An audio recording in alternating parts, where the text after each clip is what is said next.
Hi, today in this video, we are going to see top 5 factors for bringing up the stress in parents and for their kids, due to kids, and to get rid of it. So particularly for 8 to 15-year-old parents, okay? So let's see, what is that? The first one is how academic pressure for kids make parents also more stress.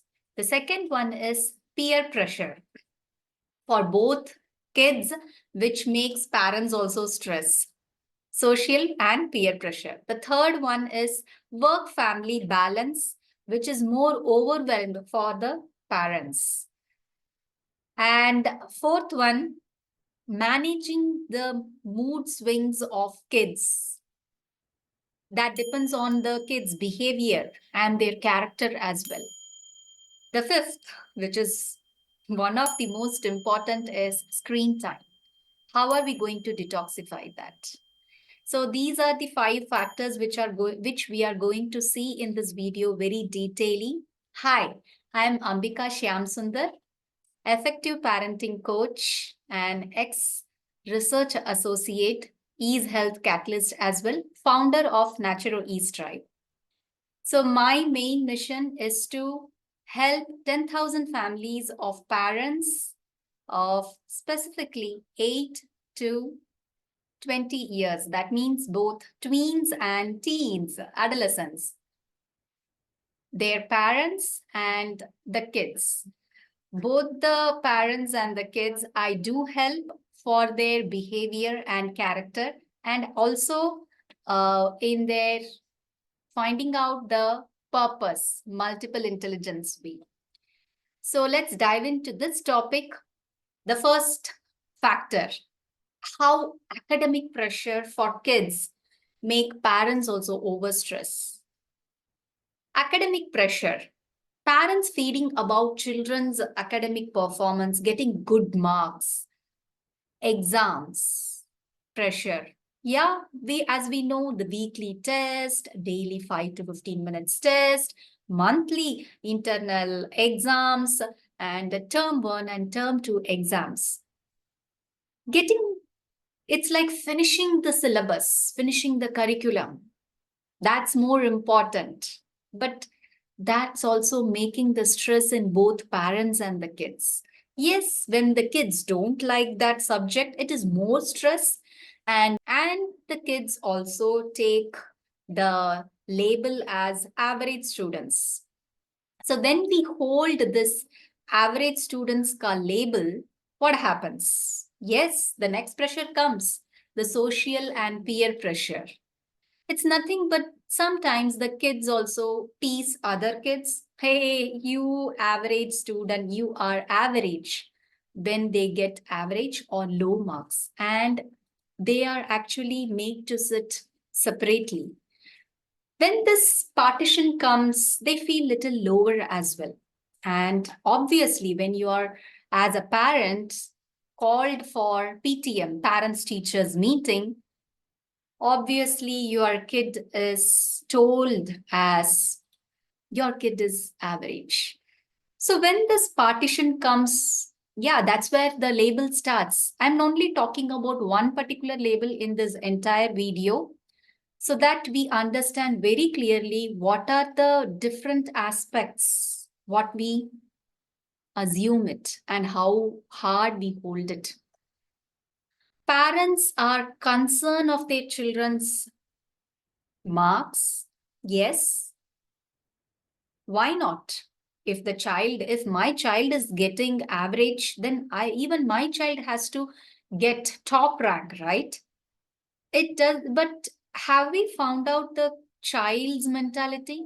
Does the child like that subject? Does the child maybe didn't like that teacher or didn't like that subject, or the teaching way is boring, or the child has some other interest? So these are the more common factors where we are missing to figure out. And by keeping this particular label, but average student, we are actually stamping that in our child's mind also that the child was average and the child is repeating average and the child is going to continue also as average, whereas we forgot about where we can control our future. Yes, we can change our future. Why not? It's very simple. We have to remove the block of that label, what we are holding into. Now, we as parents are in pressure and making the child also in pressure so that the child is as usual. The anger comes, right? In different avatars. Sometimes we shout, "What happened? Are you average?" We shout. Sometimes it's like frustration. Oh my God, always you are getting 70s or 60s. Why can't you get higher mark, 80 or 90? Again, this mistake. Again, this question is not written properly. Why did you miss 1 mark in this? Why did you lose 2 marks? Why didn't you write that? No time. All these kind of talks, little talks. This makes us frustrated as well. Sometimes when we see that the child might have learned the previous day, we slap the child. And another way, we are yelling at the child. What are you doing? What happened to you? And in a louder voice. So, as I told you, there are much more avatars are coming. This angry mode is taking into different avatars just for a single label, average child. The third factor is we are unable to, as parents, unable to balance our work and the family, particularly when this label is continuously repeating in our mind as a mom or as dad, and obviously as a child as well, because we are keep on repeating. So when we want to manage the child's and our time, we have to think about the child's activity. On top of it, household chores, our own work responsibilities. We are juggling between all these things. We are overwhelmed and we finally lead to stress. Cooking for a mom, thinking about while we are cooking, we are thinking about the child's future. Yes, how can our child be an average student? How can I get him more better in his studies? How can I push him to a top ranker? Then as a dad, we are coming late from office and we can't spend time with the kids because parents also need some self time, right? Some time for our entertainment like as a screen time, but we are not finding out the solution how to figure out the balance time. Instead, we are actually keep on labeling that child as an average student because we are missing something. We have only stress, but don't know how to figure out how to tackle it. We forgot that instead of holding it, we can just make it loose, let it go. We forgot that whatever the high scoring average or low average kids will definitely get job, right? Think of us as parents. Even we were as a kids, some of our friends were high scoring, average and low. But don't we think that we all are having job now as parents? So is it a right way that our goal is marks or carrying the label of this average student or enjoying with our passion as we love to do that may build upon something very big in future? For sure, right?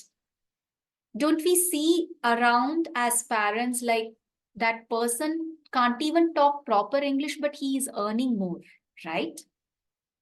So where are we now, right now? We have to think about that as parent. Managing kids, managing mood swings. That is as a fourth factor. Yes, as the kids grow in this 8 to 15 years old particularly, they have that multiple swing moods. Managing the swing moods, like where they get from their environment, where they see from their parents, from us, and the kids' peer friends, when they travel in the bus, seeing the neighbor kids, the neighbor adults, while we can't control all the outsider behaviors, but I can assure you can control as a parent behavior and obviously the child's behavior, right? So this leads to our fifth factor, the screen time. Yes, we have to definitely be or have a control on the screen time to manage and understand the time as how we are using it. Yes, online safety is the most important factor.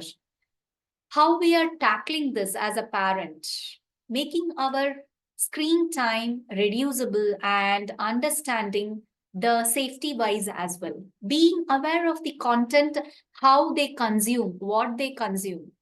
Just one tip, parent, like please avoid the kids and for yourself also, don't see the shorts or reels, which is very particularly like as an entertainment, but you can make that particular shorts as an educational. Okay. And when they see the long content, the emotional wise may be little lower. So you can actually have a discussion with your child and keep maybe move forward. We have to be aware how safe we are in terms of screen time. Are we using for learning time or entertainment time or productively using the screen time? That's where we have to be aware. So finally, getting support from the parenting resources, the professional guidance, and associating to that particular community is more important than all these, because the non-judgmental tribe of parents seeking the same goal for the benefits of ourselves as parents and our kids is more important than judgmental world. We need such environment to feed ourselves safe and act wisely. So comment below what are the topics as you want to see as a parent of particularly 8 to 15 years older kids to be tackled and understood. To get updates of my next masterclass, and you can just subscribe this YouTube channel for more parenting tips and for your kids' behavior so that you can change one child's life and our future generation. So that why not? Our child can lead the other children of their generation. To understand what is happening with me and have a close connection, you can join my WhatsApp community, which is given below in the description box, and you can understand how this paid community works. You can even understand how the one-to-ones or webinars or workshop works when you join this WhatsApp community. Tata, bye-bye, see you. So let's see you on my next video for another parenting tip. Bye.